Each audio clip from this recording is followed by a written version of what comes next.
Welcome to Cinema Chop Shop. Watch, chop, retrofit.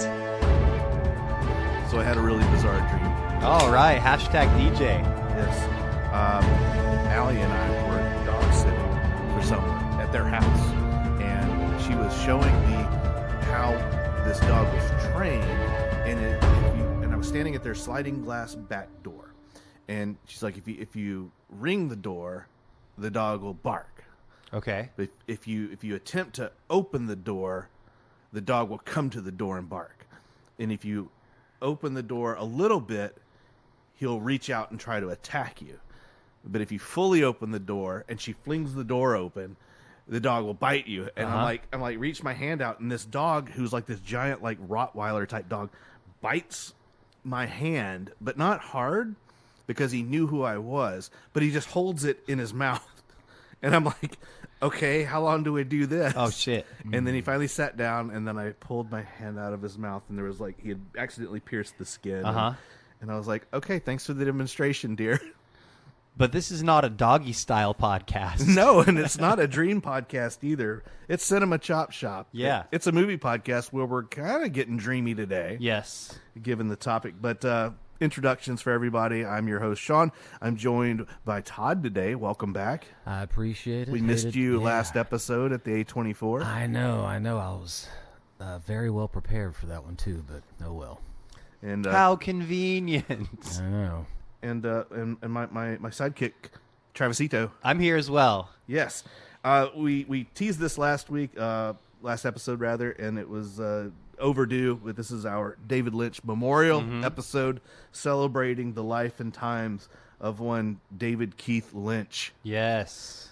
He passed away on January 16th. So at the date of this recording, it's been about a month ago. Well over a month, yeah. He's an American filmmaker, visual artist, musician, and actor, widely considered one of the greatest filmmakers of all time. Certified weirdo. Certified weirdo. Kept us entertained during the pandemic with his weather forecasts. He was often called a visionary and an acclaim for his films that were distinguished by their surrealist and experimental qualities. His career spanned more than 5 decades. He received numerous accolades, including the Golden Lion for Lifetime Achievement and the Venice Film Festival in 2006, and an honorary Academy Award in 2019. Oh, well, we should mention about his early life, too. He was born in Missoula, Montana, but his family moved around a lot because his dad was in the Department of Agriculture, and also he was an Eagle Scout, and which I think kind of speaks to his attention to detail and being prepared. And he was also amongst the Eagle Scouts who were present at the White House for JFK's inauguration. Oh, cool. Which is kind of neat. And they moved around the country. They lived in various places, including North Carolina, which North Carolina comes up in multiple features by David Lynch as a setting. Yes, and we'll talk about some of that with our feature discussion. He attended the Pennsylvania Academy of Fine Arts. He dropped out, though, of course. And he focused on oil painting and sculpture while he was there. Yes. And for me, it was a revelation when I learned that he was a painter because it speaks to a lot of how he directs films and how he goes about in his visual style. It's not the typical way a director would go about doing things. And also, the way he casts his actors is not typical either.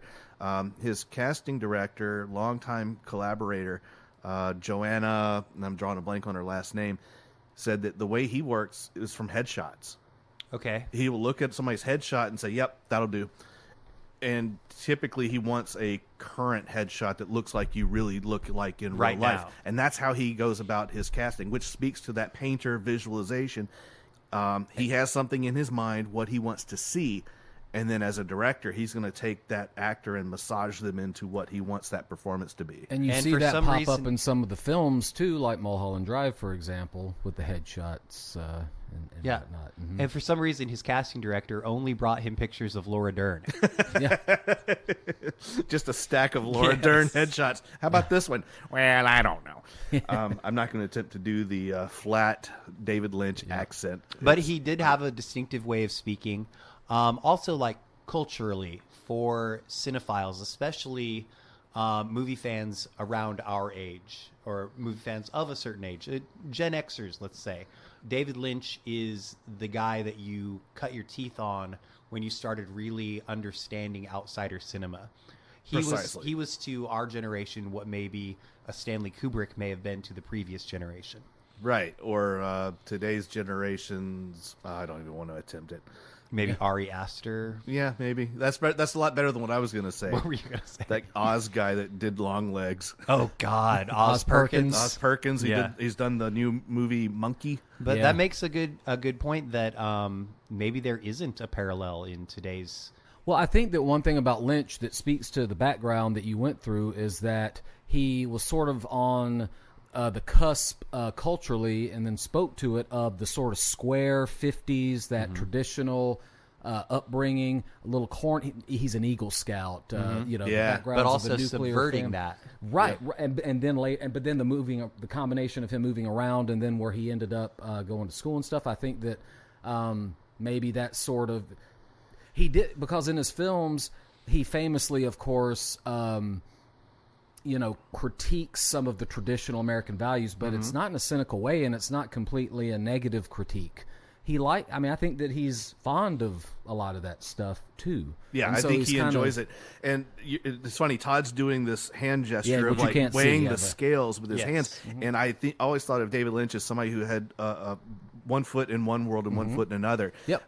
Looking at his filmography, you know, you've got Eraserhead as his big foray into this artsy cinema, and then he comes back with The Elephant Man, which retained a lot of Lynch's visual stuff, but its narrative is more mainstream. Yeah. And then that, of course, netted him Dune, which was a disaster in terms of him being corralled, that's the word that he used, by the studio, and not being able to make the movie that he wanted. And then he kind of became a victim of the machine in terms of having to produce this commercial failure because of what the studio wanted. And would you say that some of the films after that were kind of a reaction Sure. to that machine of Hollywood? Yeah, and that's where you get a lot of, you're talking about the 50 sensibilities with, you know, Blue Velvet having its kind of soap opera kind of feel, and that, of course, leads to Twin Peaks, which after that gets us to Mulholland Drive, which was a pilot for a TV show that was not picked up. So the guy, again, exists in both worlds of the art cinema and then this mainstream production, kind of dreamlike in a way. Yeah, that's one of the best descriptors, is dreamlike, ethereal, but not just any dream, like a fever dream. Yeah, the what the fuck. Yes. And so Blue Velvet is before Twin Peaks. Right. Did he make any films between Blue Velvet and Twin Peaks? Wild at Heart was 90. Okay. I want to say Twin Peaks was maybe 91, 92, just because I can I don't think I watched it when I was that age, 10, 11, but I remember the commercials, the advertising. I think it's earlier. I was in early college by season 2. So maybe it came out like in 91, maybe 90. Of course, the thing about his filmography is you got to scroll through all of the short films. Well, that's another thing that some people don't realize, is that in the past 20 years, almost, he didn't make any feature films, right? Like, well, Inland Empire was kind of the last one, which I'll maybe talk on, maybe a theory as to why he never did another I've film. got 1990 for Twin Peaks. April 8th, 1990. The pilot for Twin Peaks was 1989. Wild at Heart comes out in 1990. Okay. Blue Velvet, of course, was 86. So that he directed an episode of a TV show in between, but that's kind of the way that progresses. Okay. How about we talk about Blue Velvet? Yeah, I was thinking that there was several things in Blue Velvet that would show up in Twin Peaks. For example, they're in Lumberton, and the emblem on the town sign is a log. Yeah. Right? And then you've got Log Lady in Twin Peaks. And in the opening shots, of course, let's back it up before we even jump into this. We're going to talk about Blue Velvet. It's 1986. It's 91% on Rotten Tomatoes. It's a movie about prominent chins. because it stars Isabella Rossellini and Kyle MacLachlan. Yes. As well as Dennis Hopper. So and Laura Dern. I Laura guess, for that. Dern. Yeah, so Yep. some prominent chins there. Dean Stockwell is in it, as well as Brad Dourif and Jack Nance. Anybody else that needs to be mentioned? No, not off the top of my head. So, as you mentioned, Travis, yes, set in the town of Lumberton, which I guess we're to assume is Lumberton, North It is Carolina. Lumberton, Yeah, North There Carolina. is which no I- other Lumberton, right? When And I was it's- It says North Carolina in the movie. okay. When I was a kid, I lived about 20 to 30 miles away from there. Yeah, it's not very far from where we're Yep. recording right now. But you have the opening sequence of the movie, and you have all of these shots of lumber trucks pulling logs and whatnot, and it reminds me of the opening credits for Twin Peaks as well. So, and it has that ethereal kind of synth music underneath it. I'm like, wow, he's just like Yep. proving ground for Twin Peaks Right. on this movie. Well, he becomes Even- increasingly more self-referential as he moves along in his And movies. the sawmill shows up in this too. But so that makes sense for Lumberton because historically Lumberton was a city where they had a big forestry industry and they would ship lumber down the Lumber River towards Georgetown, Yes. South Carolina. And I don't know if it still is, but that some of that industry was still present when I was a kid because we would occasionally go to Lumberton for various errands or whatever, and there were factories and whatnot there that with the prominent. I hear now Long that trucks Lumberton going in has a and out. Wawa. Oh, really? Yeah, Did it's they the get one? It's the closest Wawa. That's whoever opened it was smart because of the way the New York traffic The comes down. I-95 corridor. Yeah, I mean, that's about as big as a Buc-ee's, if you ask me. All right, so the film, college student Jeffrey Beaumont, played by Kyle MacLachlan, returns home after his father has a stroke. Is it a stroke? Because they say a condition. Yeah. Because he like grabs the side of his neck. Yeah. And that whole scene where he falls down with the garden hose and then the dogs licking the water as it comes out of the water hose. Very odd. And then when he goes to see him in the hospital, he's basically in traction and he's on a ventilator and he's got a tracheotomy. Yeah. Like what kind of stroke was this? It's typical Lynch where nothing really makes Right. sense. Yeah. MacLachlan discovers a severed ear in an abandoned field. He teams up with the detective's daughter, Sandy Williams, played by Laura Dern, to solve the mystery. They believe beautiful lounge singer Dorothy Valens, played by Isabella Rossellini, may be connected with the case. And Beaumont finds himself becoming drawn into her dark, twisted world where he encounters the sexually depraved psychopath Frank Booth, played by Dennis Hopper. The embodiment of evil. Can we back up just a little bit to these two college-age kids going out and playing Hardy Boys and Nancy Drew on this case? What is their motivation? What do they have, other than her dad is the police detective, so it would help his career? Well, they're putting themselves in grave danger It is, I consider, just to be nosy. other than the soap opera type elements, I consider this to be a neo-noir film. Okay. Also, almost like a giallo, in that primary colors play a huge role in the design of this film. Yep, that's a good point. The Yellow Man. And in both of those genres, the citizen detective is a prominent motif Okay. in that. Oh, in those very fields. good point. So that's kind of the way I look at Blue Velvet. Is it fits that mold, and that's why you have this citizen detective. Like you said, why in the fuck are you putting yourself at risk? Right. It doesn't make any sense. Right. Other than they just become fascinated by it and as a bystander and then get sucked into it. Or maybe it's just an excuse to spend more time with each other because they do profess their love to each other later. Sure, yeah. So yeah, I mentioned the primary colors: Blue Velvet. The second date with Rossellini, I call it a date. The second time that MacLachlan's with her, she's wearing a red dress. There's lots of yellow. The Yellow Man. Yep, the Yellow Man. And if you go back and listen to our first Lynch episode that we did way back in the day, Oh, wow. I picked Blue Velvet as one of my midnight double features. Okay. And in that, I was talking about the primary colors being used to direct the viewer's eye to what David Lynch wants you to see.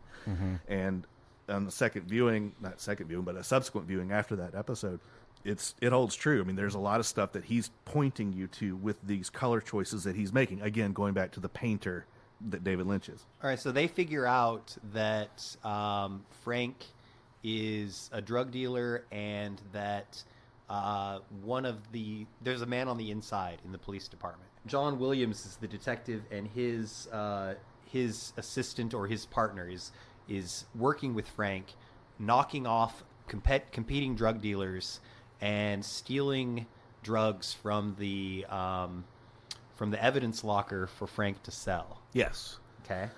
Time out right there. I want to also mention that Isabella Rossellini's apartment Okay. is the Carolina Apartments in Wilmington, North Carolina. Oh, wow. On Market Street. It's still standing today. You can still go there. It's like literally 2 blocks from the old historic downtown where people go to drink and have fun at clubs and whatnot. I was like, holy shit, I know that building. You mentioned the Frank being the drug dealer. I guess now's the time to say that besides Travis, Todd and I are drinking Heinekens. Fuck that shit. In honor of the scene where they drag McLaughlin out on the town with them. And Dorothy. And Dorothy. And he's drinking a Heineken. And he goes, Heineken, fuck that shit.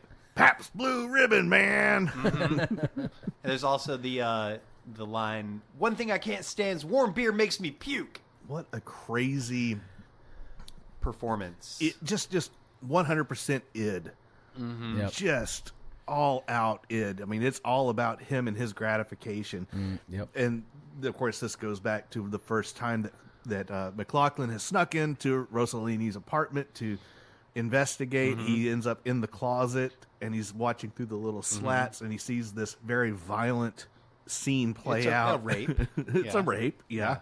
But also, Dennis Hopper's character Frank is constantly huffing off of this gas mask. Do we know what the gas is? We do not. No. It never says what sort of drug he's using, but he carries around a tank of it with him and a gas mask, and it just plays into his evil, villainous character.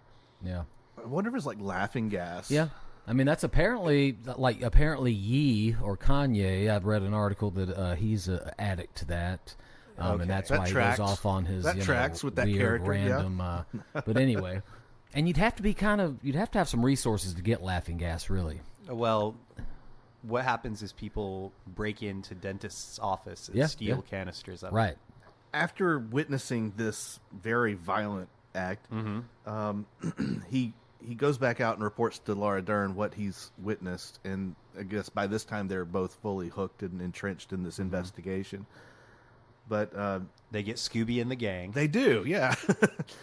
But McLaughlin ends up seeing Rossellini again, and this time it's kind of I guess we should back up. It's after Dennis Hopper leaves. She kind of throws herself at him. Well, she forces him to strip. Yes. At knife point. Yes. But tells him he can't move and he can't look at her. That's another thing that keeps repeating in this movie, the theme of don't look at me. Mm-hmm. Don't look at me. And critiques have said that this is one of Lynch's indictments of American culture, or the vices of American culture, to have it be saying, don't look at me. Like, Yeah, the shame behind it. Exactly. Yep. Which would go back to that sort of teetering between both worlds of the 50s, where square 50s, where Christian values, gay people don't exist, all that, but of course they did exist, and we're not looking at it. Mm-hmm. We're looking away at the vices and all that stuff. So yeah, I think it all like tracks. the movie Don't Look Up. Rossellini has this interaction with McLaughlin. Mm-hmm. She wants him to get violent with her because apparently that's how she connects. That's her kink, I guess. And he doesn't want to. And he at doesn't feel first, comfortable. But he does, and then he feels guilty about it later. But the big plot detail that we're kind of skipping over is we find out that her husband and son have been kidnapped by Frank and his associates as leverage to force her into sex slavery. Something like that. And of course, this is McLaughlin's conjecture that the ear he found is Rossellini's husband's ear. Right.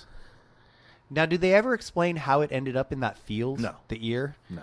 Because, I mean, it seemed pretty well preserved. It had to have been fairly recently. But there's no connection between that shack in the field between his home and the hospital. They never bring that back up. No, typical Lynch. Okay. He just brings these things out into the open and just accept it and move on. So they do have a second date. I call it a date. And that's where he comes back to see Rossellini again. and at her invitation, and then Hopper comes back. Mm-hmm. And this time, McLaughlin is hijacked with Rossellini to go out with the boys. And the boys, of course, are Brad Dourif and Jack Nance. And, of course, Jack Nance being the original actor from Eraserhead, who has appeared in many of David Lynch's movies. And so they go out raising hell in Hopper's car. Hopper, of course, is still huffing his gas while he's driving, which I'm just like, I'm such an old man at this point. I'm like, oh my God, that's dangerous. Yeah. Which I guess is what he's trying to elicit. And they end up at Dean Stockwell's place. Mm-hmm. Dean Stockwell playing the role of an effeminate man surrounded by thick women. Really big women. But that's another thing that shows up in David Lynch movies is big, scantily clad women. Yeah. And I guess it's the assumption that it's a whorehouse of some sort, because Hopper is kind of like another fascination of Lynch that he'll sprinkle in there, prostitutes. And so they have this really strange episode at this place, and where Dean Stockwell lip syncs to Roy Orbison. Yes. Yep. Oh gosh, Dreams. Yes, I'm glad you mentioned Orbison, because Orbison comes up in my pick for the second half. And they repeat that song when they're beating Kyle MacLachlan up at the sawmill. Yes. And he wakes up the next day, and he's all beat up. And how are we gonna get some resolution here? Well, by the end of the film, you've got Laura Dern in white and Kyle MacLachlan in black. Which to me says that it's a communication that through this ordeal, MacLachlan is kind of tarnished, and he's seen some shit that's affected him in a negative way, while Laura Dern through this has remained pretty positive and clean. But an interesting thing too, and I think this is a point I wanted to talk about, but the square order seems at least to have reasserted itself. And if we think about David Lynch's fascination with Wizard of Oz, there was a great documentary that came out within the last couple of years, Lynch Oz, that talks about this. And in this film, and these motifs pop up all the time in his movies. Red curtains, things of that nature. In this movie, of course, you have the obvious Dorothy reference, but you also have Dorothy's closet, which in a sense almost becomes this entryway. So instead of a tornado taking us into Oz, we're in the square, safe world. Dorothy's closet ends up being almost a portal into this underbelly of society that we find out about. And then we end up in that world, but by the end, just like in Wizard of Oz, we're transported back to the safe, square world. And you were there, and you were there. Yep. Sandy tells Jeffrey that he should go to the police, go to her dad, and tell him everything. And then Detective Williams leads police on a raid of Frank's headquarters, and he kills Frank's men.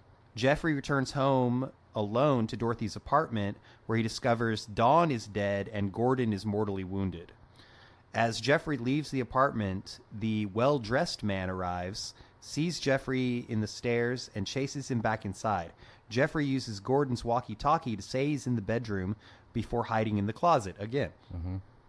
The well-dressed man arrives at the apartment, and Jeffrey observes that it's actually Frank in disguise. Jeffrey kills Frank with Gordon's gun when Frank opens the closet door. Moments later, Sandy and Detective Williams arrive. Then they fast forward a little ways. We're back in normal land. Sometime later, Jeffrey and Sandy have continued their relationship. Tom Beaumont has recovered from his whatever that was. Episode, yeah. And Dorothy has been reunited with her son. Right. Yeah. Toto. It ends with her in the park with him, and then the closing shot. This is the part that always gets me. The closing shot is this very piss poor animatronic robin with an insect in its mouth. Yeah. It's just it's like, what? Yeah. What is this supposed to symbolize? And why does it look like shit? Yeah. So I don't know what Lynch is trying to communicate to us as an audience, because clearly, and it's going to come up with the one you're going to discuss, Todd. Yeah. Clearly, Lynch knows what he's doing. He can make things look great, and it's like, this Robin looks like doo doo. So I'm just kind of left me with a little but that's Lynch. That's kind of what you sign up for. You can puzzle over that in the middle of the night. Yep. Maybe because everything seems to have gone back into the order that it was supposed to be in. Mm-hmm. Even the guy who had this horrible stroke or whatever the hell it was, seeming like he's over it now, even though it looked like he was in a pretty horrific shape. Then we get this ugly ass, Yeah. And it is kind of a Wizard of Oz kind of ending where things things end up in this little, and you were there, and you were there, and you were there kind of thing. Mm-hmm. Well, you mentioned the animatronics of the Robin. That mechanization is used in Wizard of Oz too. The man behind the curtain, pulling the levers and stuff.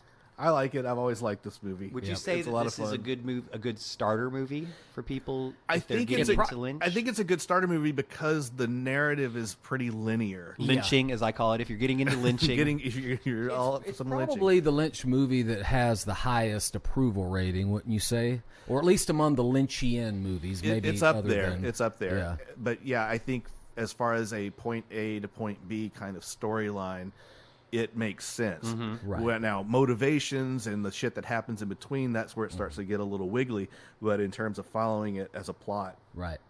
I think an audience who's not of Lynch's fandom can follow this and be like, okay, I get it. Mm-hmm. Mm-hmm. I do have some trivia. Okay. Is it time for that? Sure, go. All right. So you were talking about the character of Frank being pure id.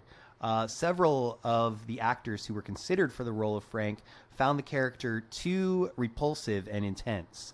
Dennis Hopper, by contrast, is reported to have exclaimed, "I've got to play Frank because I am Frank," which really says a lot about Dennis Hopper. Isabella Rossellini was actually naked under her velvet robe when she did the ritualistic rape scene, a fact that her partner, Dennis Hopper, was not aware of until the cameras started rolling and his co-star opened her legs for him to kneel between. The scene was the very first time the two of them had ever worked together. Yeah, that's a famous story. That is wild. Can you imagine? And Hopper strides right through it. Well, it would it would seem that it would take a lot to phase that man. Yeah, right. Yeah. Maybe he was hitting that gas. Yeah. So yeah, that's Blue Velvet. I wanted to lead off with that one. I consider that to be in the upper echelon of Lynch's works. So if you haven't seen it, please check that one out. Oh yeah. I think now's a good time for us to take a break, but not before we say, "Let's all go to the lobby. Let's all go to the lobby. Let's all go to the lobby and get ourselves some blue M&Ms." I was just going to get some takeout from Twin Peaks. There you go. You know, the nice cup of Joe. booby restaurant. Yum, yum. It's time for a tasty and refreshing snack. We promise to satisfy your hunger, your thirst, your sweet tooth. So visit our refreshment center now. Let's go. And we're back. Todd and I did our business. Travis just sat here. Yep. Like a lump on a log. Ah, good job. All right. We've all selected some Lynch movies that we want to talk about. So, Todd, why don't you kick us off with the one that you've recently watched? Okay. So this was actually Lynch's last feature film, which came out in 2006. So he went a very long time before the end of his life without doing another movie. Did a bunch of short films. Yeah. Okay. Yeah. Right. But as a feature length, right? And Right. of course, he did the third season of Twin Peaks as, I guess, sort of his last artistic statement. But Inland Empire, so first off, Laura Dern stars, his muse, always popping up in his movies. Inland Empire, in a lot of ways, and I think this might be a clue as to why he never made another feature film, because it's almost a synthesis of his entire career, because a lot of the same motifs pop up. References to some of his other films will pop up. Like a cumulative exam. Correct. And I mentioned the self-referential element in Blue Velvet that kind of started there, but in each movie there's an element of that, and then in Inland Empire it's almost like kind of a synthesis of all that. So the plot is very hard to describe because there are several of them that kind of meldish together. But the first part of the movie, though, is more or less linear. but you have kind of a prologue where you have that's in Polish. So you have this prostitute that's referred to as the Lost Girl, who starts out with her face sort of blurred out. She has a encounter with a man. From then on out, you kind of see her. That sort of gets things in motion, and we return to that plot occasionally, but not as often as, I guess, the primary plot, which features Laura Dern playing Nikki Grace, and she's making a film with this actor Billy, who's played by Justin Theroux, who of course was in Mulholland Drive. And you have a very similar element to Mulholland Drive in that there are all these different identities that each of these characters eventually takes on. So in the primary plot, they're making a film. The director and his assistant, played by Jeremy Irons and Harry Dean Stanton, are producing this film that's about two lovers, one of whom is married. The world of the film starts to kind of spill over into the real life of all these actors. Laura Dern is married to this Polish man who threatens Billy at the beginning of the film because Billy is known for having affairs with his starlets. As they're rehearsing the film, they find out that there's this other film being filmed in the next door studio, right? Something like that. That's kind of related to it seems to be related to this earlier Polish plot, but not exactly. Billy hears some commotion going on and goes to investigate it. We don't know what it is initially. He can't quite see it, which I'll get back to in a second. Predictably, Nikki, Billy end up having an affair. They have a weird lovemaking scene where Nikki shouts out how it's very similar to their script. Nikki ends up going through this portal, sort of, into this realm where it becomes kind of a loop, and it turns out that she was the disturbance that Billy had heard. And this projects us into this realm where there are these multiple plot strands. Nikki exists in most of these plot strands, but in one plot strand, Nikki is sort of a working class lady, still married to the same Polish guy who is abusing her. But it's like, I guess she's not an actress in this. It's just like this other self. Okay. Or maybe this other reality. I don't know if you want to look at it as sort of a multiverse sort of thing that's going on. Possibly that could be one theory. You have this other realm where she is on Hollywood Boulevard with all these prostitutes, interacting with them. I think she kind of becomes one of them at one point. She's got grime on her face in these scenes. She's talking to this guy who I guess is a detective about her abusive husband, right? Is that how you interpret him? Something like that, yeah. I mean, we don't know for sure, though. This German element with the Lost Girl keeps popping back up periodically as well. They finally do sort of come together towards the end with Nikki and this girl coming together. There's also this character of the Phantom that gets introduced that is sort of ever-present and pursuing the characters in the film.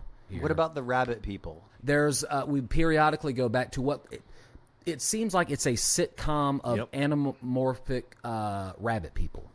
And one of the rabbit people is ironing, and the other two are sitting on the couch, and they just say, I hope he doesn't figure out I'm having an affair. Yeah. I mean, really strange. Very strange. And at one point, Laura Dern ends up at the door, knocking at the door of the rabbit sitcom. Yes. And so, we have to go back, though, to the film that they're making, because we get clips of that periodically.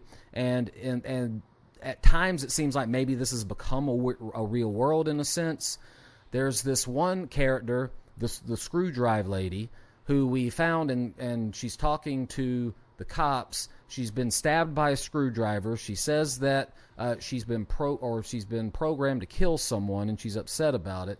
And then the same person, or the same actress, turns out to be Billy's wife in the movie. And there's a scene where Nikki proclaims her love for Billy. He denies it, and then the screwdriver lady slaps her around a bit for good measure. Then the screwdriver comes back into play at the end of the movie. I mean, I'm sorry that Chekhov's screwdriver. It is. You've done a great job of describing what happens in the movie. Intentionally convoluted. It is. Yes. It is a case of overlapping parallel realities and wormholes piercing through each of them at different times. It's also worthy of note. This is Lynch's first digital film, right. And I was perplexed. I didn't like the look of it. I was perplexed, put off, and quizzical about the some of the shots, because Lynch knows how to make people look beautiful on film, which I'll get to that in a minute. But in this movie, people look horrible and ugly, and it looks like somebody just flipped on a camera, like in a college dorm room. That has to be intentional. Yeah. And so you're scratching your head going, why does this look this way? And typically when you have a two-camera discussion between two actors, you will lock down your camera on the same plane with one another, so it appears that they are existing in the same world. However, a lot of times in this movie, you have someone talking, and their head is like maybe 3/4 of the frame. And then they cut to the next person, and that person is super close up, and their head's completely cropped off. And it's very disconcerting to see one person in your face and the other person at a comfortable distance going back and forth through a discussion. And I'm thinking, what the fuck are you doing, David? Yeah. But clearly he has a point he's trying to make. I just didn't figure out what it was. I wonder if because in his other movies he has this very lush, beautiful way of shooting the cinematography, as you mentioned, which I think harkens back to those Douglas Sirk films of the 50s that would fit in with sort of some of the motifs he was doing. And I wonder if in Inland Empire, now we're out of that world and we're into this grimier modern reality. Ugly. And it's ugly, and it's and we're out of that now. And a lot of the themes in this movie echo Lynch's experience with Hollywood in general, where you've got the history of him doing the experimental films, then you've got the history of him trying to do the commercial film, and then being at odds with the studio and playing the game of running a television series. So I think that he's stylistically trying to show you a lot of the conflict that he's experienced through the years. And it could have been a thing where he hated how digital looked, and so he made a movie in digital to look ugly. That's just a theory, but it also could just be all the dark themes from his previous films. The facade is starting to go away, maybe in the modern world, and erode a bit, and it's harder to hide behind these other artifices because there isn't really a square world that fully exists here. All of them are kind of grimy and seedy in their own particular ways. Maybe that's one way to look at it as well. He doesn't have the artificial reality established as strongly as he does in other films. I haven't seen this one since around the time that it was released. I didn't go back and rewatch it because I remember not enjoying it nearly as much as some of his other movies. Did you guys feel the same way? I do. I couldn't say I liked it per se, because I was trying to figure out. I definitely want to watch it again now that and also there's a black and white version of it. Okay. So I want to watch that version. Isn't it like 3 hours? It's 3 hours. The film, yeah. So it's an investment of time. Yes. And it's not an easy 3 hours. No. I've got some trivia that kind of goes along with your description of the film. Marketing executives were so puzzled by the film that they did not know how to promote it. They eventually chose the tagline, "A Woman in Trouble," based on Lynch's sole explanation of the film as a mystery about a woman in trouble. Right. And stars Laura Dern and Justin Theroux have both said that they have no idea what the film is about. Occasionally, so one potential clue that Lynch gives us is at some screenings he would read a passage from a Hindu text that would say, "We are like the spider, we weave our life and then move along in it. We are like the dreamer who dreams and then lives in the dream. This is true for the entire universe."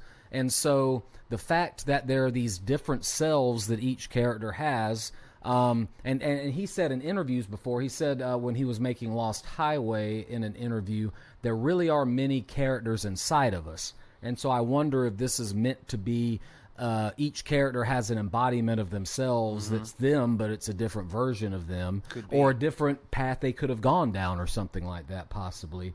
And then that spider web thing is interesting because one critic talked about how some of his other movies were kind of like a Mobius strip where it would come back around on itself.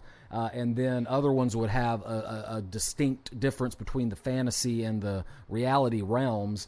And this one was more like a web where, you know, the different parts are all there existing together, and you could end up at any part of it at any one time. That seemed to kind of be a synthesis of all the different movies and kind of what he was leading up to. Perhaps that's why he never made another film, just because it was just kind of a synthesis of everything he had ever said. Like a capstone? Yeah, perhaps, yeah. Gonna move it over to me? Yeah, do it. All right, I've got one that I feel like is more fun. From 1990, this is Wild at Heart. And it's got a 66% on Rotten Tomatoes. I think it should be a little bit higher. I think it should be higher. Starring Laura Dern, Nicolas Cage, Diane Ladd, who is actually Laura Dern's mom in real life, Harry Dean Stanton, Isabella Rossellini shows up again. We've got Willem Dafoe, J.E. Freeman as Santos, Crispin Glover in a kind of side story, Sherilyn Fenn and Cheryl Lee, both from Twin Peaks, Jack Nance, and I noticed Pruitt Taylor Vince shows up. Great character actor. It's based on a novel of the same name by Barry Gifford, and Lynch intended originally only to produce the movie, but after reading the book, he decided to write and direct it as well. Kind of stealing the project from a friend slash associate of his. It received critical praise, but it was not popular amongst audiences, especially in early screenings. Lynch said that lots and lots of people walked out because it was so explicitly violent and sexual. It only grossed $14 million against a $10 million budget, but it did win the Palme d'Or at Cannes, and also several individual acting awards for cast members. And it has been positively reevaluated by critics in years since its release. So we're set initially in Cape Fear, North Carolina. Going back to North Carolina, lovers Lula Fortune and Sailor Ripley are separated after he is jailed for killing a man who attacked him with a knife. In very opening scene, a guy pulls a knife on him and he beats him to death and finds himself in prison. Did you guys notice the name of the prison where he is? No. It's the PD Correctional Facility. Oh, lovely. Which I did a little bit of research. For listeners, we're recording in Florence, South Carolina, which is the hub of the PD region, PEEDEE region of South Carolina. And I did a little bit of research. As far as I can tell, there never has been an actual PD Correctional Facility. Upon his release, 22 months later, Lula picks him up outside prison where she hands him his snakeskin jacket, and they have sex in a hotel room. There's a lot of graphic sex scenes in this movie, which I absolutely love because Laura Dern is hotter than Georgia asphalt in this movie. She is a smoke show and does not hide it at all. They end up running away together to California because Lula's mom, Marietta, played by Diane Ladd, hates the two of them being together and wants to kill Sailor, not only because she despises him as a partner for her daughter, but because he used to be a driver for one of her boyfriends who is a criminal type. They think that he may have witnessed the murder of her husband, Lula's father. And so they go on the run to California, and she sends one of her boyfriends, Harry Dean Stanton's character Farragut, after them, but he's fairly ineffectual. He doesn't really get things done, so she sends her other boyfriend, Santos, the criminal guy, after them as well. And we find out that Santos works for a mob boss named Mr. Reindeer. So despite Marietta's attempts to protect Farragut in all of this, somewhat, Mr. Reindeer's assassins capture and kill him. Unaware of these events, Lula and Sailor continue on their way until they encounter the aftermath of a two-car collision. And they try to help the only survivor, a traumatized, brain-damaged young woman played by Sherilyn Fenn. and she ends up dying in front of them. Lula's disturbed by this and considers it to be a bad omen. She's also unsettled by Sailor's revelation that he had been Santos's driver and witnessed the murder of her father. Nearly penniless, Sailor heads for Big Tuna, Texas, where he asks an old acquaintance, Pedrita Durango, played by Isabella Rossellini, whether someone is after him. Pedrita says she's unaware of any murder contract, but is later revealed to be lying. At an outdoor party, Lula and Sailor meet the criminal Bobby Peru, played by Willem Dafoe. And for some reason, he's wearing like a prosthetic mouthpiece where he has these little tiny chiclet teeth. And I feel like this is just in keeping with the Wizard of Oz references. His teeth represent the Munchkins. So one thing leads to another, and Bobby Peru accosts Lula while Sailor is out working on the car, and then convinces Sailor to go along with him on a robbery. Sailor agrees to accompany him to a bar over beers. Peru enlists Sailor to help him in robbing a nearby feed store. During the robbery, Peru unnecessarily shoots the two store clerks and admits to Sailor that he has been hired to kill him, and that he handed Sailor a pistol with dummy ammunition. Chasing Sailor out of the store, Peru is repeatedly shot by the sheriff's deputy and accidentally blows his own head off with a shotgun in a very graphic scene where he shoots his own head off and it flies into the air and then lands on the ground and is very sloppy and gross. And I could see a lot of audiences being turned off by that if they weren't expecting that sort of gratuitous violence. Sailor is sentenced to 6 years in prison for his part in the robbery. When he gets out of jail, Lula and their now 6-year-old son meet him at the jail when he gets released. And Marietta's still losing her shit over Sailor. And Lula, while she's on the phone with Marietta, she throws water at the portrait of Marietta in a very symbolic rejection of her mother's wishes. But the reunion is awkward.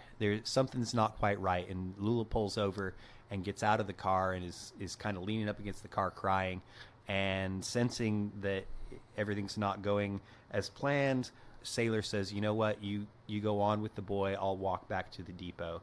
Basically saying, I'm no good and you're doing fine without me. No reason for me to drag you down.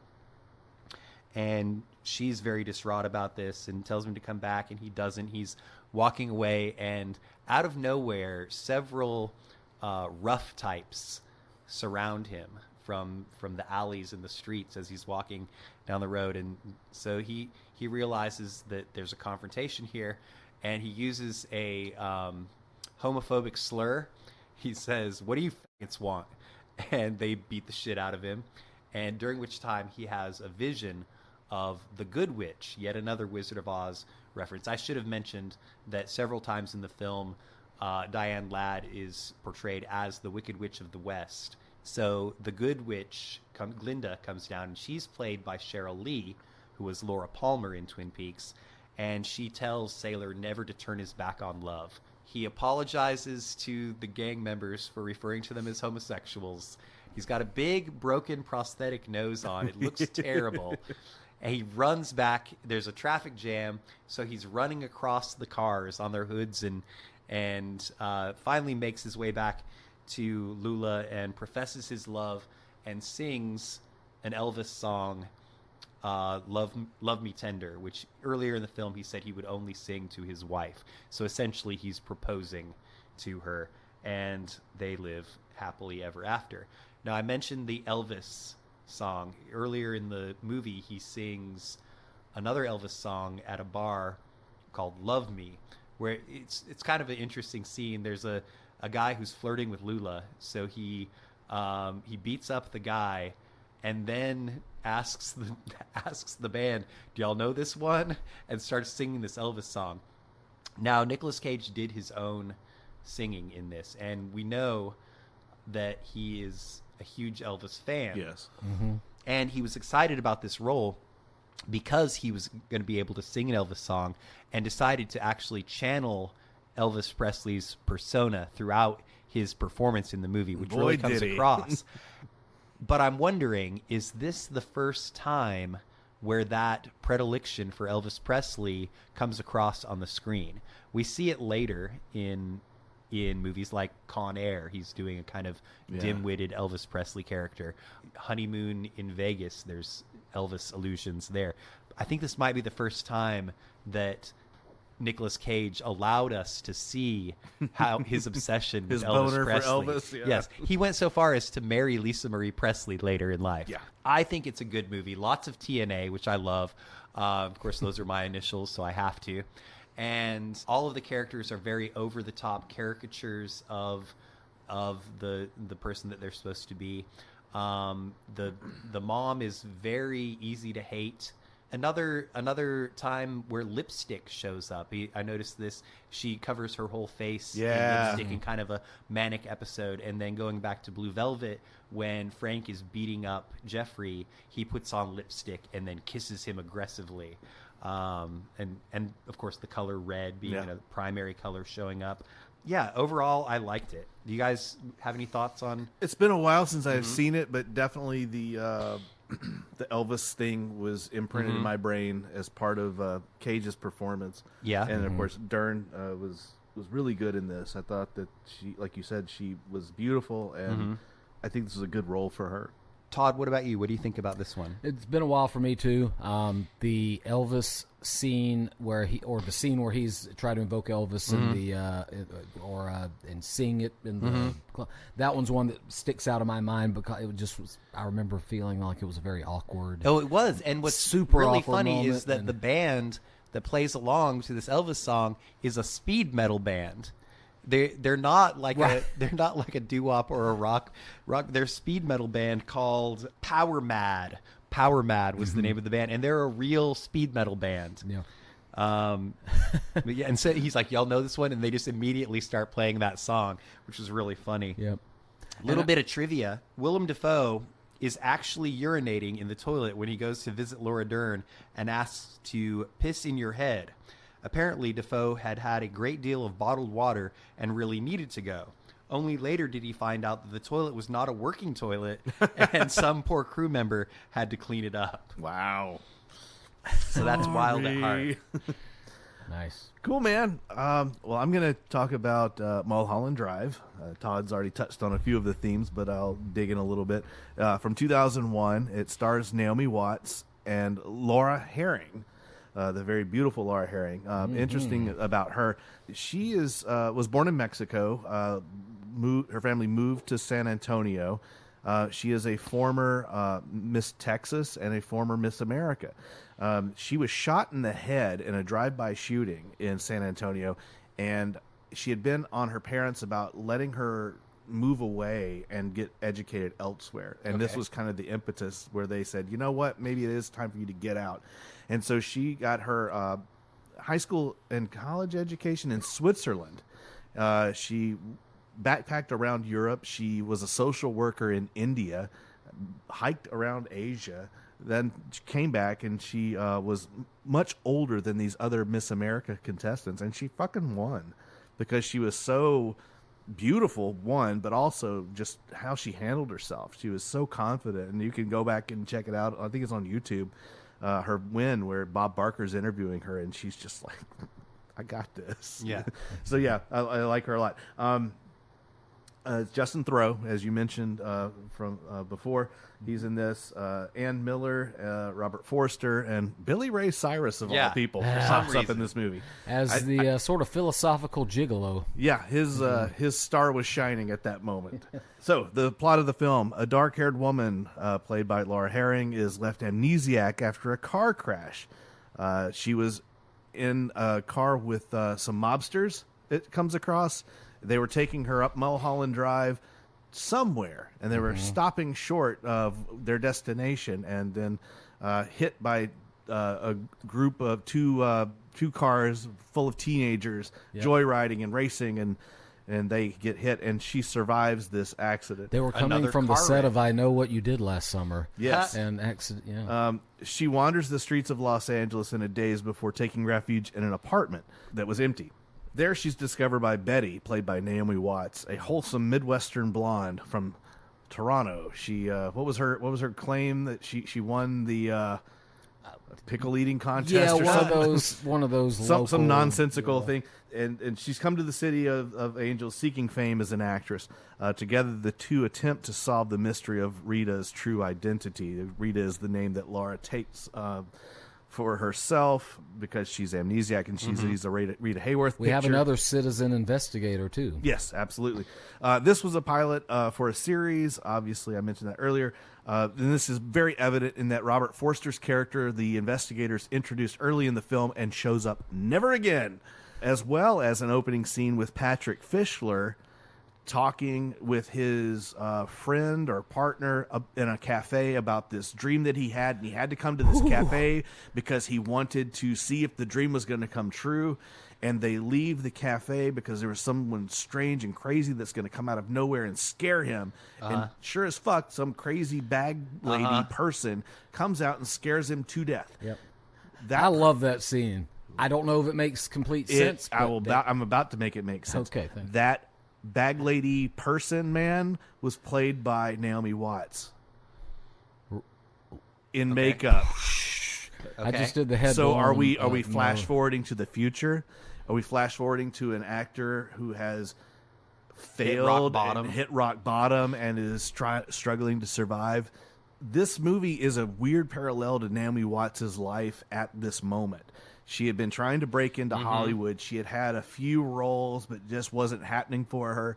Her friend in Hollywood was Nicole Kidman, who was a huge star. She had come from Australia. She had worked with the most popular actor at that time and married him. And so her fucking star was as high and bright as it possibly could be, and Naomi Watts just couldn't quite get a foothold. And Nicole Kidman kept saying, come on, keep trying, you'll get there. So she gets this role, and this was the one that took. And from there, Naomi Watts' career really took off. So kind of weird that, there are some parallels to that with regards to her trying to break into acting in this film, and what we learned later in the film was the true nature of her relationship with this person, Rita. You have to figure Lynch had that at least partially in mind. He didn't want to cast a Nicole Kidman type, for example, for the role. So Naomi Watts won the Jitterbug competition. Jitterbug, okay. Okay, there's your tie-in to Wizard of Oz. The Jitterbug is part of the Wizard of Oz that was cut. There's a scene in the movie where the Wicked Witch of the West says, "I've sent my insect ahead to take care of them." And then we don't see what the insects are. It's the Jitterbug. So there's your connection there. There are some nods to Sunset Boulevard in this. The scene where the establishing shot at the Paramount lot is straight out of Sunset Boulevard. Naomi's outfit that she's wearing is straight out of Kim Novak's from Vertigo. Okay. So this is the movie where David Lynch is really flexing, saying, "Oh, this is classic Hollywood," and how horrible Hollywood can be, and breaking into the business, and the people that are fine actors who just don't quite ever cut their teeth and make it. It's just a luck of the draw. It's kismet. It's one of those things. So the movie, if you have not seen it, you've got Diane arriving, or Betty, or whatever you want to call her. Well, she's Betty at first. Yeah, And she's she's Betty Diane, at first. also Yeah. played by Naomi Watts. So Betty arrives to Hollywood. She is staying at her aunt's apartment, and she picks up the key from Coco, an old Ann Miller, a very established. Ann Miller started her career at age 13. Oh, wow. I mean, she was working in the 30s, and so this woman is Hollywood, and so it's really cool to see this in her advanced age, still trying to be glamorous. And anyway, she gets her into the apartment, and this is where she discovers that there's someone else in the apartment taking a shower, and of course is Rita, who is amnesiac. She assumes that she's there because she knows her aunt, but as it turns out, she doesn't. and then they kind of take up the case, so to speak. Again, kind of getting into this noirish kind of thing of we got a mystery to solve. Because Betty gets all into it. She's got to figure out who Rita is and all that, And then some lesbian sex happens, folks, and it's gorgeous. Oh, my God. It's beautiful. It's amazing. That might be the kissing. Oh, my Lord. David Lynch knows how to make women look beautiful on camera, and it's evidenced here for sure. You've got Justin Theroux playing this director who is being forced to cast somebody in the title role of the female lead. And the strings are being pulled by these really strange power brokers who are being controlled by the little person who is also from Twin Peaks. Mm-hmm. He's behind a glass every time you see him. He's unapproachable. He lives in this kind of the man behind the curtain. Well, and then a weird scene that I guess is related to that, but also kind of doesn't make sense, are the two guys that accidentally the guy. The bumbling hitman guy that shoots the woman through the wall, and she thinks she's gotten bitten by something. I got bit. And then he has to kill Again, I assign that to the whole TV pilot for a series because he's the worst hitman in the world, and he ultimately really isn't much to do with this movie. Yeah, I think he pops up at the restaurant one time after that, but it's kind of weird how that all ties together. I wonder if he just liked the scene because it is kind of a memorable, cool scene, but it's like worst hitman ever. Yeah, right. Shoots the fucking vacuum cleaner. Right. So the girls are trying to figure out what's Rita's history. Why, there's money involved. There's a blue box involved. Another primary color. Thank you very much. And then the club Silencio. And this is where things start to really, as you said, kind of takes this weird turn. And when I first saw it, I was like, wait a minute, are we watching another alternate reality kind of thing? But in actuality, no, you're not. She's in the room with Naomi Watts in the apartment. She's got the key to the blue box. She puts it in, and Naomi Watts disappears. Mm-hmm. And then you cut to this version of the film where Rita is this actress Camilla, and Betty is this actress Diane. And it's the other side of the coin that you referred to. Yeah, and Camilla is in tight with Justin Theroux's director character, and there are ill feelings between Camilla and Diane. And then you're like, wait a minute, Diane put the hit out on Camilla that started the whole movie. And this is the Mobius spoilers. Yeah. And so you were kind of joining this movie at a strange point, and Diane had this psychotic break and reset to Betty, and just so happened that Camilla has amnesia, and they really don't know who each other are. And so, it is a true Mobius strip. And it's wild. It's a crazy, wild, fun movie, and I think it's one of his best, in my opinion. Probably my really favorite, like it. honestly. I really like this one a bunch. And, of course, there is also another Roy Orbison at the Club Silencio. Yes. So you get your Roy Orbison hit there. Yeah, that's it. See Mulholland Drive. If you've not watched it, it's so good. Yeah. Trivia, Travis? Yeah, this is bizarre, fittingly. The set of reels that was distributed to movie theaters included a computer-written photocopied note from director David Lynch himself giving special instructions to the projectionists worldwide. Specifically, he did not want the film to be centered vertically on the screen, but rather to allow more overhead, as the term in projectionist slang, that is, to let the top part of the frame be more visible than the bottom part. This was because the film was originally made for TV, hence it being a pilot, and an aspect ratio of 1.78 to 1 or 16 to 9 in mind. Without the projectionist manual correction, the aspect ratio in the theater release 1.85 to 1 would have resulted in heads being cut off at the top of the frame. He also asked that they raise the volume in the theater's sound system by 3 decibels when the film was playing. The note ended with the words, "Your friend, David Lynch." Also, every 10 years, the British Film Institute puts out their famous Sight and Sound poll of actual directors and film critics for their top movies of all time. In the most recent edition in 2022, Mulholland Drive was number 8 on their list of greatest films of all time. Can't disagree there. This is one of my favorites for a multitude of reasons. And the fact that it started out as a pilot for a movie, and they had to scramble. He had to scramble to make it into something else. That seems like a recipe for disaster. But the fact that it worked out, despite, like you said, a few scenes that maybe don't quite fit, but are if memorable. it wasn't David Lynch, it wouldn't work. But because it's David Lynch, the fact that there's a detective who doesn't do anything, because there's that opening scene or a subsequent scene in the cafe that doesn't make any sense, it all kind of comes together, and you're like, okay. And I don't care that the hitman scene doesn't make a lot of sense. It's a memorable scene, and I like it. I don't want it cut. So that's Mulholland Drive, and that's David Lynch. Rest in peace. Rest in power, David Lynch. Thank you for all the great films. Yep. If you haven't seen any of these, please check them all out. They're available on multitude of streamers, Max, Criterion. And if you haven't seen the Twin Peaks, all three of them, get to What are it. your thoughts on Fire Walk with Me? It's fine. I always viewed that as almost like an unnecessary kind of Appendium. backstory. I like the fact in the show that she's just that she's just kind of this enigma. What's her character's name? Laura Palmer. Laura Palmer, right? So I like it.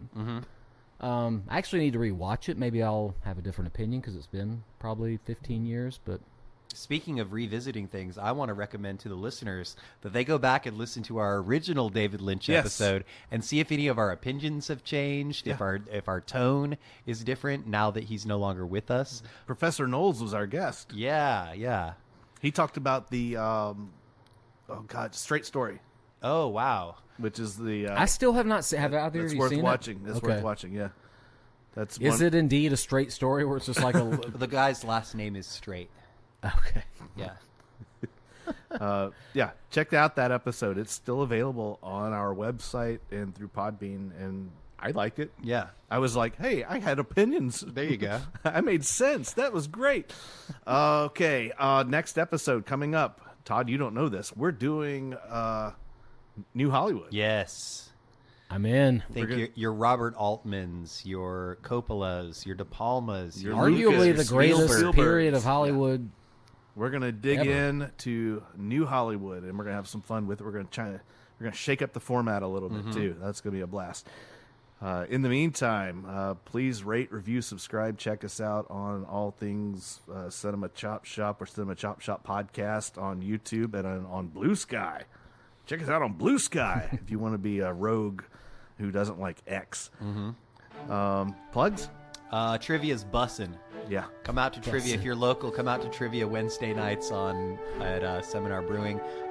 Next week, there's going to be some questions or something about Johnny Cash. Okay. Because next week is Johnny Cash's birthday. Good deal. Todd, any plugs? No plugs for you? No. Okay, fair enough. Love yourself, love your neighbor, do nice things for people, tell them that you love them. It'll make you feel great, and they'll feel good too. And don't forget to please Watch, Shop, Retrofit.